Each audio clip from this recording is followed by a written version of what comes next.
Bila tengok kualiti kulit, workmanship dia, okey tak bagi puan di Keswazu ni?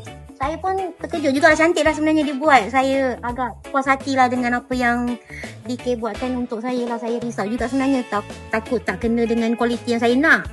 Tapi bila tengok ni puas hati lah.